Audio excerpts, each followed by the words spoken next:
C'est Magali Manuel Allo qui conduit la liste de Calédonie Ensemble intitulée Nouméa autrement, une ville pour tous les Nouméens. Magali Manuel Allo, bonjour. Bonjour Elisabeth. Vous êtes élue de la province sud et du Congrès depuis mai 2019. Vous conduisez donc cette liste Calédonie Ensemble pour les municipales à Nouméa. Vous avez relativement peu d'expérience politique. Pourquoi c'est vous qui avez été choisi pour conduire cette liste ? Alors j'ai été choisie parce que je pense réunir toutes les qualités requises pour être un bon maire, c'est-à-dire la compétence et surtout la détermination. Parce que lorsque on vient des quartiers nord pour réussir un parcours professionnel, on n'est pas forcément aidé. Et j'ai fait preuve de détermination pour aujourd'hui occuper des postes de haute responsabilité. Alors parlez-nous un petit peu de votre liste. Il y a des conseillers municipaux sortants, il y a des personnalités expérimentées. Qui avez-vous réuni ? Alors la liste, elle est très simple, elle est à l'image de la population qui compose cette commune. C'est une liste composée de toutes les ethnies, de tous les milieux sociaux, de toutes les catégories sociales et de tous les quartiers. Et surtout, je tiens à dire que parmi ces colistiers, nous avons des personnes qui ne sont pas sympathisants ni militants de Calédonie Ensemble, mais qui portent exactement le même projet que nous, puisque nous avons déterminé ce projet à partir de constats. Quels sont ces constats ? Quelles sont les critiques que vous faites à l'égard de la mandature qui s'achève ? Alors, si je me suis engagée dans cette élection, c'est parce que je suis très inquiète et que la situation est très grave. Le constat tiré du bilan de cette mandature est catastrophique. Le premier constat, et c'est une première à Nouméa, dans l'histoire de Nouméa, la ville a perdu 6000 habitants en 6 ans. On détient le record national parmi toutes les villes qui ont plus de 90 000 habitants. Le deuxième constat, c'est celui de la fracture. C'est un constat qui est édifiant, puisque aujourd'hui, nous avons un fossé qui est désormais aggravé, et c'est normal, puisque on a investi, en tout cas la mairie a investi 3 fois plus dans les quartiers sud que dans les quartiers nord. Le troisième constat, c'est au niveau de la délinquance. Cette délinquance, on nous avait promis en 2014 qu'un plan Marshall allait être mis en place pour la sécurité. On s'aperçoit que 6 ans après, 27% d'augmentation des cambriolages et 10% d'agressions physiques. La politique qui a été menée en matière de sécurité est complètement catastrophique. Et enfin, le dernier constat, qui est pas des moindres, c'est ce centre-ville qui est en train d'agoniser. L'année dernière, 90 commerces ont fermé. Est-ce que c'est pas un peu catastrophiste comme constat? Est-ce que c'est pas un peu excessif? Il y a des raisons à tout ce que vous avez expliqué, notamment la baisse démographique. Ça s'explique par une nouvelle répartition dans les communes de l'agglomération.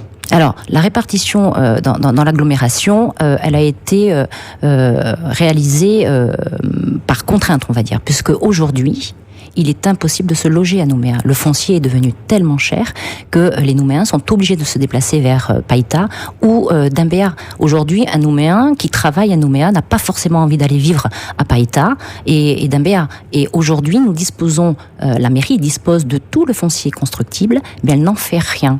On a la possibilité de créer des lotissements municipaux pour permettre justement à des jeunes ménages d'accéder à des terrains à prix coûtant. Et la mairie n'a entrepris aucune politique dans ce sens. À l'inverse, on dit que beaucoup de logements sociaux sont vides aujourd'hui à Nouméa, que c'est pas ce qui intéresse les gens, que c'est pas ce qu'il faut construire. Alors il faut pas confondre. Il y a des logements sociaux qui sont disponibles, mais ce n'est pas forcément un format qui intéresse les familles. D'accord. Et surtout, il faut noter que parmi ces logements sociaux, beaucoup sont en réhabilitation, en rénovation. Quel est le message essentiel de votre liste aujourd'hui ? Quelle est la philosophie de votre combat ? Alors aujourd'hui, nous, notre combat, il est pour rétablir le droit à la sécurité en proposant des mesures en termes de répression, puisque nous proposons de mettre en place des antennes de police municipale dans les quartiers de Tuban, Pierre-Lanquette, Magenta et Rivière-Salée. Il faut savoir que ce sont des quartiers où vous avez déjà des locaux de la police nationale. Donc on propose de mutualiser ces locaux, puisqu'on sait très bien qu'à 4h de l'après-midi, ces locaux sont fermés. Donc on propose que ces locaux soient ouverts 24 heures sur 24 par la création de ces antennes. Pourtant, la police municipale de Nouméa, c'est l'une des plus importantes de France. Il y a quand même beaucoup de choses qui ont été faites, beaucoup de caméras de vidéoprotection, ça suffit pas. Alors, vous voyez bien que ça n'a pas été suffisant, puisque aujourd'hui la délinquance est toujours en augmentation. Donc il faut réfléchir à un redéploiement un redéploiement de cette police nationale, de cette police municipale. Donc, comme je vous l'ai indiqué, dans ces quartiers populaires, et également créer une permanence sur les baies les jeudis, les vendredis et les samedis soirs, puisque vous savez que c'est à ce moment-là que les tensions sont à leur apogée. Autre axe de votre programme, sauver le centre-ville, vous y faisiez allusion avec les commerces qui ont fermé. C'est une conséquence de la crise économique que connaît la Calédonie. Ce n'est pas que la conséquence de la crise économique, c'est parce que surtout la mairie n'a mené aucune politique pour redynamiser, revitaliser ce centre-ville. Et vous feriez quoi? Comment? Qu'est-ce que vous feriez pour redynamiser le centre-ville? Déjà, il faut noter que le centre-ville, c'est d'abord une affaire de commerçants. Il est inconcevable de réfléchir à une politique de dynamisation du centre-ville sans concertation avec le Conseil des commerçants. Et il faut absolument créer ce Conseil de commerçants sous la houlette pilotée par un manager de centre-ville. Et il y a plusieurs axes, il y a plusieurs pistes de réflexion pour redynamiser ce centre-ville. Et c'est pas une solution qu'on a inventée, c'est des solutions qui ont été appliquées ailleurs, en métropole, et qui ont fonctionné. Donc, on reprend ce qui fonctionne et on essaie de l'appliquer au territoire. C'est comme, parmi ces axes, on propose de piétoniser certaines rues commerçantes du centre-ville en créant des navettes et des parkings gratuits. On propose également de mettre en place un dispositif de locaux commerciaux à loyer modéré. On propose de ramener de l'habitat au centre-ville. On propose également de mettre en place une fiscalité incitative, notamment en réduisant la taxe communale sur la patente ou sur le foncier pour les commerçants. Depuis 6 ans, un certain nombre de réalisations ont été faites à Nouméa, tout le monde le souligne quand même. Il y a des choses qui ont été bien dans ce qui a été fait, ou vous estimez que vraiment cette mandature est épouvantable et catastrophique? Ah non, pas du tout. Ce que je dis, c'est que Nouméa s'est transformée effectivement, mais c'est une transformation à 2 visages. On a d'abord une première transformation de façade, avec tout ce que vous venez d'annoncer, c'est-à-dire le parc, la piscine, les trottoirs. Et puis, il y a une transformation qui, elle, est beaucoup plus grave, et c'est les constats que j'ai faits en début d'interview, et qui, eux, si on ne change pas la politique, cela mènera la ville vers une catastrophe. Alors, Calédonie Ensemble constituait la majorité municipale il y a 6 ans, au moment des élections municipales.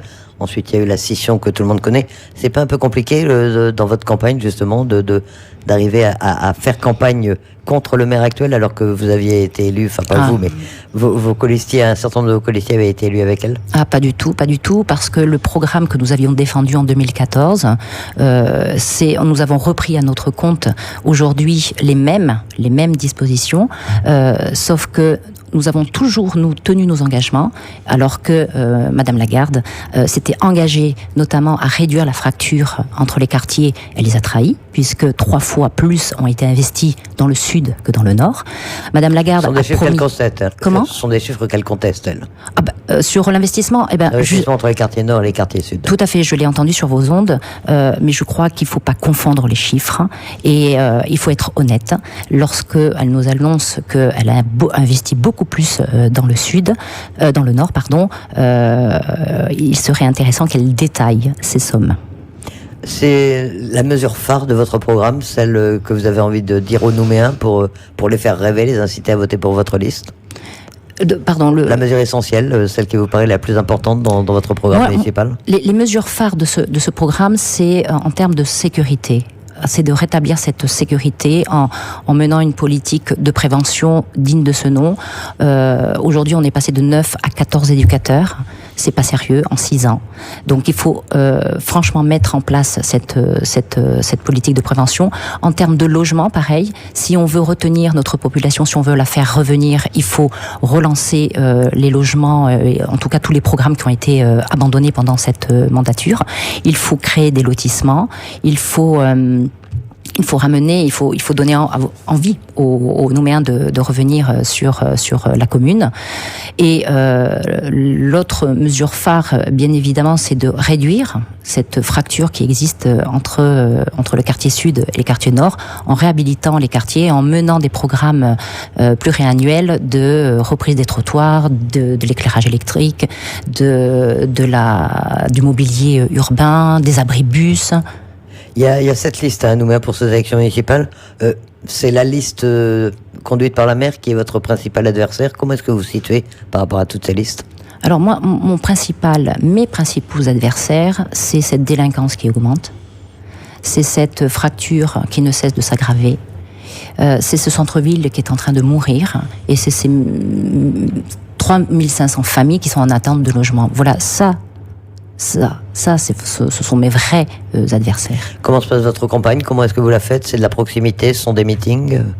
Je pense que c'est comme toutes les campagnes, c'est de la proximité. Nous faisons des meetings. D'ailleurs, vous avez assisté à plusieurs d'entre eux. C'est sur les réseaux. Et ça se passe bien globalement, les retours que vous avez des Nouméens? C'est la meilleure expérience, je pense, que je vis en ce moment. C'est cette approche avec les administrés, avec les citoyens. Et effectivement, nous avons de bons retours. Votre dernier meeting de campagne, c'est quand? Alors, le dernier meeting de campagne, c'est ce soir, le meeting de clôture qui va se dérouler à la salle de boxe de Rivière-Salée à 18h. Magali Manuel-Allot, qui conduit la liste Calédonie Ensemble, intitulée Nouméa autrement, une ville pour tous les Nouméens. Merci d'avoir accepté notre invitation. Merci à vous.